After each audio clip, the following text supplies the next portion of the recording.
pulse beat of the young braves. 16 years of volunteer service. I have been really overwhelmed to have seen all the people that have come today. There have been so many, and from far away, and that really has pleased me and Red too. 58 years, it's been quite a ride. I remember well the day Red came home and told me he joined the fire department. Oh, good. Little did I know what I was in for. The hours of training, the work nights, the meeting nights, besides the actual calls that he had to go on.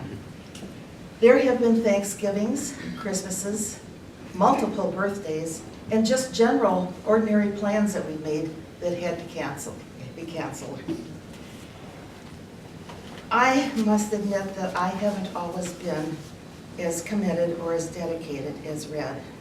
There have been times when I really didn't quite understand this.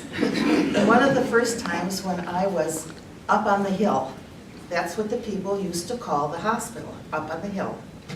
Well, we were up there and I was in labor with our first child. And it had been a long and difficult labor, and after about 10 hours, the fire siren blew. And of course you could hear, that was when it came from the city hall, and you could hear it really plain up there on the hill. I'll never forget the sight. Red grabbed his jacket and out he ran to the door. And then, I don't know why, but he stopped and looked back at me, and I was, and I went. And he waited a minute or two, and then he reluctantly turned around and came back into the room. That was when I realized what this department meant to him. I have asked him a few times, I really have asked him, not many, not when there was a fire or a big thing he had to go to, but just as a general, maybe a meeting night or maybe a work night. Can't you just skip this one time? No, I can't. And he didn't. He was there all the time. So really though, I am proud and have been proud of his commitment, of his dedication, and of his loyalty to the city of Stoughton and to the fire department. And he really has enjoyed being a part of all you guys, because you're, and gals, you're just very, very wonderful group of people.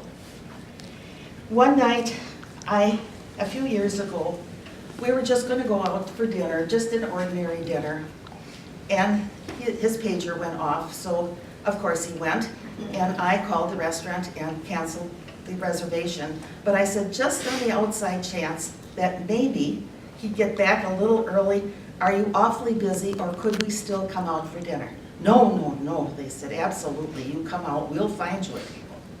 So he did come home after about a couple of hours, and we went out.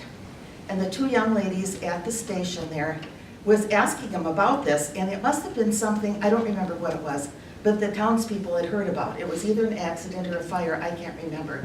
So they were asking Red questions, and Red was answering them, and then we were going to proceed to the table, and this one young hostess came over and laid her hand on his arm, and she said, "Thank you for being a fireman." I don't think Red has ever gotten a thank you like that from one of the townspeople, and it just meant a lot. So I'm going to say to each one of you firefighters, you're going to have a hard time through the years missing some of the things in your personal life. It's going to happen, and it will be hard. But I want to say to each and every one of you, thank you for being a firefighter.